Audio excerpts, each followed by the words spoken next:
दोस्तों आज हम डॉक्टर स्टीफन हॉकिंग की ज़िंदगी की एक सच्ची कहानी के बारे में आपको बताएंगे, जिन्होंने अपनी ज़िंदगी में बहुत सारी परेशानियों के बावजूद भी न सिर्फ इस दुनिया को यूनिवर्सल की एक नई थ्योरी दी, बल्कि दोस्तों ज़िंदगी में उम्मीद की असली कीमत भी बता दी।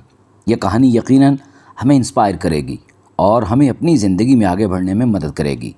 ये बात है 1963 की कि कैम्ब्रिज यूनिवर्सिटी इंग्लैंड के दो पीएचडी के स्टूडेंट्स स्टीफन हॉकिंग और ब्रायन साइकिल रेस करके स्टूडेंट्स पार्टी में पहुंचते हैं, जहां पर स्टीफन को जेन वाइल्ड नामी लड़की नजर आती है। स्टीफन इस खूबसूरत और अट्रैक्टिव लड़की को मन ही मन में पसंद करने लग पड़ता है। दोनों एक दूसरे को अपना तारुफ करवाते हैं। स्टीफन बताता है कि वो स्पेस यूनिवर्सल की पढ़ाई कर रहा है, जबकि जेन आर्ट्स की स्टूडेंट है जिसको इंग्लिश लिटरेचर पढ़ना अच्छा लगता है। वो आपस में बहुत सारी बातें करते हैं। जेन मजहबी लड़की थी और इसे गॉड पर भरोसा था, जबकि स्टीफन खुदा को नहीं मानता था क्योंकि उसे साइंस की थ्योरी पर भरोसा था। अगले दिन फिजिक्स के प्रोफेसर डेनिस कैमा अपने स्टूडेंट्स को 10 मुश्किल सवालात के जवाबात ढूंढने को कहते हैं, जो कि एक से बढ़कर एक मुश्किल था। आंसर शीट नेक्स्ट फ्राइडे को सबमिट करवाने को कहते हैं। फ्राइडे आ जाता है और स्टीफन ने पूरा हफ्ता वो सवालात देखे भी नहीं थे। फिर स्टीफन जब वो क्वेश्चन पेपर खोलता है तो इस पर कॉफ़ी गिर जाती है। फिर वो ट्रेन के टाइम टेबल पर अपने आंसर लिखकर साथ ले जाता है और जब इसके प्रोफेसर इन सवालों के आंसर चेक करते हैं तो हैरान रह जाते हैं कि इसने 9 सवालात के आंसर बिल्कुल ठीक दिए हैं, जबकि बाकी स्टूडेंट्स ने कुछ खास नहीं लिखा। प्रोफेसर को इसकी जहानत का इल्म हो जाता है तो वो अगले रोज़ इसको एक मैथमेटिशियन रोजर पेनरोज का लेक्चर अटेंड करने के लिए कहते हैं। स्टीफन हर संडे अपनी गर्लफ्रेंड जीन का चर्च के बाहर इंतज़ार करता है। फिर वो उसे लंच के लिए अपने घर ले जाता है, जहाँ जीन इसके परिवार से मिलती है। स्टीफन की फैमिली जीन को बहुत पसंद आती है। स्टीफन जीन को कैम्ब्रिज यूनिवर्सिटी में पार्टी के लिए इनवाइट करता है। पार्टी के दिन वो दोनों खूब तैयार होकर पार्टी में आते हैं और खूब एंजॉय करते हैं। अगले हफ्ते स्टीफन प्रोफेसर के साथ लेक्चर के लिए निकलता है तो रास्ते में इसकी तबीयत ख़राब हो जाती है, लेकिन वो इसे इग्नोर कर देता है।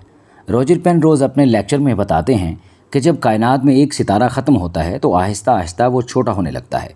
एक वक्त ऐसा आता है जब वो सितारा स्पेस में मौजूद दबाव की वजह से ब्लैक होल में कन्वर्ट हो जाता है और आखिर में टाइम और स्पेस दोनों रुक जाते हैं। स्टीफन भी इस थ्योरी के बारे में सोच रहा था। वो कहता है कि कायनात ब्लैक होल के फटने से पैदा होता है जो आहिस्ता आहिस्ता फैलता जा रहा है। प्रोफेसर को इसकी बात बहुत अच्छी लगती है। वो उसे मैथ्स को डेवलप करके बात प्रूव करने को कहते हैं। अब स्टीफन इस टॉपिक पर रिसर्च शुरू करने का फैसला करता है और वो मैथ्स के फार्मूलों को डेवलप करके अपनी बात प्रूव करने में लग जाता है। लेकिन दोस्तों कुदरत को कुछ और ही मंजूर था। स्टीफन घर जाते हुए अचानक बेहोश होकर गिर पड़ता है। हॉस्पिटल में चेकअप के बाद बताया जाता है कि उसे मोटर न्यूरॉन डिजीज़ के नाम की बीमारी है, जिसकी वजह से इसका दिमाग बॉडी के मसल्स को कंट्रोल नहीं कर पा रहा।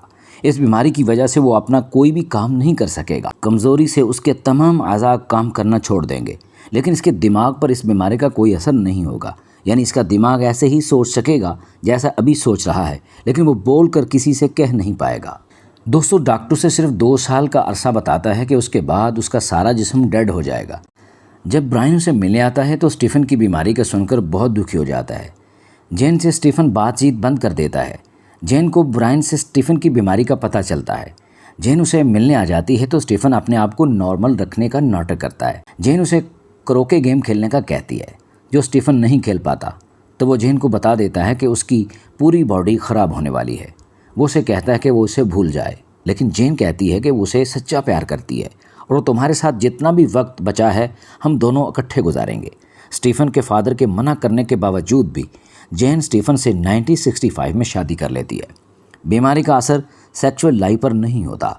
शादी के 2 साल बाद एक लड़के ने जन्म लिया जिसका नाम रॉबर्ट रखा गया। दोस्तों आहिस्ता आहिस्ता कमज़ोर होते जिस्म के साथ वो अपने टॉपिक पे काम करता रहा। वो टाइम और ब्लैक होल पर अपनी रिसर्च के थीसिस अपने प्रोफेसर को दिखाता। प्रोफेसर को इसका काम बहुत अच्छा लगता था और वो अपनी पीएचडी की डिग्री कंप्लीट कर लेता है। डॉक्टरेट की डिग्री के हुसूल के बाद स्टीफन कहता है कि वो अपनी थ्योरी को एक इक्वेशन की मदद से साबित करेगा जो स्पेस टाइम सिमिलरिटी को साबित कर सके। डॉक्टरेट की डिग्री की पार्टी में इसके फ्रेंड्स आते हैं। बीमारी की वजह से कमज़ोरी बहुत ज़्यादा हो गई थी और वो ठीक से खाना भी नहीं खा पा रहे थे। वो इतने कमज़ोर हो चुके थे कि वो सीढ़ियाँ भी नहीं चढ़ पा रहे थे। जेन को डॉक्टर स्टीफन की हालत का बहुत अच्छी तरह पता था। वो इनके लिए व्हील चेयर लेकर आती है डॉक्टर स्टीफन व्हील चेयर पर इस सोच के साथ बैठ जाते हैं कि उनकी ज़िंदगी सिर्फ 2 साल ही बची है। डॉक्टर स्टीफन अपनी वाइफ जेन के प्यार और केयर की वजह से इस बीमारी से लड़ रहे थे। 1970 को इनके घर इनकी एक बेटी लूसी ने जन्म लिया। डॉक्टर स्टीफन को एक दिन जेन स्वेटर पहना रही थी कि लूसी के रोने की आवाज़ पर वो वहाँ से चली जाती है। तो डॉक्टर स्टीफन खुद स्वेटर पहनने की वजह से इसमें अपना हेड फंसा लेते हैं और स्वेटर के अंदर से जलती हुई आग को देखने पर इनको ब्लैक होल के रिसर्च के बारे में एक नया आइडिया आता है। एक्सपर्ट को जब ये आइडिया बताया जाता है तो वो बहुत पसंद किया जाता है। डॉक्टर स्टीफन हॉकिंग ने अपनी रिसर्च पर एक किताब लिखी जिसमें इन्होंने ब्लैक होल की रेडिएशन का जिक्र किया, जिसको लोग हॉकिंग रेडिएशन के नाम से जानते हैं। एक दिन जेन इनके लिए इलेक्ट्रॉनिक व्हीलचेयर लेकर आती है ताकि वो अपनी मर्जी से घूम सके। जेन ने अपने प्यार के लिए अपने करियर को दांव पर लगा दिया था। उसकी तालीम मुकम्मल करके किताब लिखने का एक सपना था, लेकिन उसका सारा वक्त स्टीफन और बच्चों की देखभाल में सर्फ हो जाता था। जेन फ्रस्ट्रेशन की वजह से चर्च ज्वाइन कर लेती है।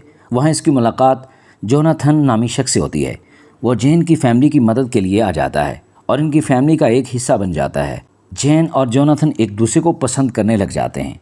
तो जोनाथन इनका घर छोड़ के चला जाता है कि कहीं जेन इनकी वजह से मुसीबत में ना फंस जाए। डॉक्टर स्टीफन को नमूनिया हो जाता है और डॉक्टर जेन को बताते हैं कि स्टीफन के गले के मसल्स बहुत ख़राब हो चुके हैं, पता नहीं ये अब कितनी देर जिंदा रहते हैं।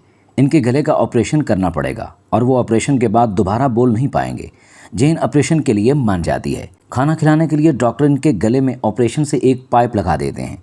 डॉक्टर स्टीफन क्योंकि बोल नहीं सकते थे तो जेन एक स्पेलिंग बोर्ड लेकर आती है ताकि डॉक्टर स्टीफन अपनी बात से समझा सके। डॉक्टर स्टीफन कुछ कह नहीं पाते और जेन समझ नहीं पाती तो दोनों रोने लग जाते। जेन इस काम की माहिर नर्स एलियन को लाती है तो डॉक्टर स्टीफन इसको अपनी बात समझाने में कामयाब हो जाते हैं। एलियन भी डॉक्टर स्टीफन की जहानत देकर बहुत खुश हो जाती है। फिर वो डॉक्टर स्टीफन के लिए एक नया कंप्यूटर तैयार करवाते हैं जिसकी मदद से वो स्क्रीन पर टाइप कर सकेंगे, जो कंप्यूटर बोलकर बताएगा, मतलब टेक्स्ट टू स्पीच।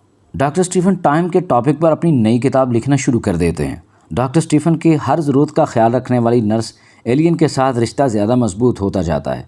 डॉक्टर ने अपनी किताब a brief history of the time publish कर दी थी, जो साइंस की बेस्ट सेलर बुक बनी और आगे चलकर इस किताब ने वर्ल्ड रिकॉर्ड भी बनाया। दोस्तों, इस किताब की वजह से डॉक्टर स्टीफन हॉकिंग की बिग बैंग थ्योरी और ब्लैक होल थ्योरी सारी दुनिया में फेमस हो गई थी। इस किताब की कामयाबी के बाद वो एक मीटिंग हॉल में पहुंचते हैं जहां पर डॉक्टर डेनिस कैमा इनको वेलकम कहते हैं। डॉक्टर स्टीफन अपने लेक्चर में बताते हैं कि कायनात के अंदर मिलियन बिलियन स्टार्स और प्लैनेट्स हैं और ये कायनात इतनी बड़ी है कि इसकी कोई सिमत नहीं, और इतनी बड़ी कायनात के एक छोटे से सियारे ज़मीन पर रहने वाले इंसानों की भी कोई सिमत नहीं। दोस्तों, हमारी ज़िंदगी में चाहे जितने भी मर्जी दुख और परेशानी आ जाएं, हर किसी न किसी फील्ड में हमें कोई ना कोई कामयाबी ज़रूर मिलेगी। बस हमें उम्मीद नहीं छोड़नी चाहिए। Queen Elizabeth companion of honour के अवार्ड के लिए इनवाइट करती हैं तो डॉक्टर स्टीफन जेन और अपने तीनों बच्चों के साथ रॉयल पैलेस जाते हैं। पैलेस के गार्डन में डॉक्टर स्टीफन जेन से कहते हैं, देखो हमने क्या बनाया, जो डॉक्टर स्टीफन और जेन के प्यार की निशानी है। डॉक्टर स्टीफन की एक book a brief history of the time की 10 बिलियन से भी ज़्यादा कॉपीज सेल हुई। 72 साल के होने के बावजूद भी डॉक्टर स्टीफन ने रिटायरमेंट नहीं ली थी और अपनी थ्योरी पर काम करना जारी रखा। क्वीन से मिला हुआ द ऑनर ऑफ नाइटहुड भी वापस कर दिया क्योंकि गवर्नमेंट साइंस रिसर्च पर बहुत कम बजट खर्च करती थी। डॉक्टर स्टीफन ने 76 साल की उम्र में 14 मार्च 2018 को इस दुनिया को अलविदा कह दिया। डॉक्टर स्टीफन हॉकिंग की ज़िंदगी से हमें बहुत कुछ सीखने को मिलता है। इन्होंने हमें सिखाया कि अपनी ज़िंदगी में कभी हार नहीं माननी चाहिए। हमारी ज़िंदगी में चाहे कितनी भी परेशानियाँ क्यों ना हों, और इन सभी परेशानियों के बावजूद भी हम किसी न किसी काम में ज़रूर कामयाब हो सकते हैं। बस हमें कोशिश करते रहना चाहिए क्योंकि जब तक ज़िंदगी है तब तक उम्मीद कायम है। अगर वीडियो अच्छी लगे तो लाइक ज़रूर करें, शेयर ज़रूर करें और हमारे चैनल को सब्सक्राइब करें।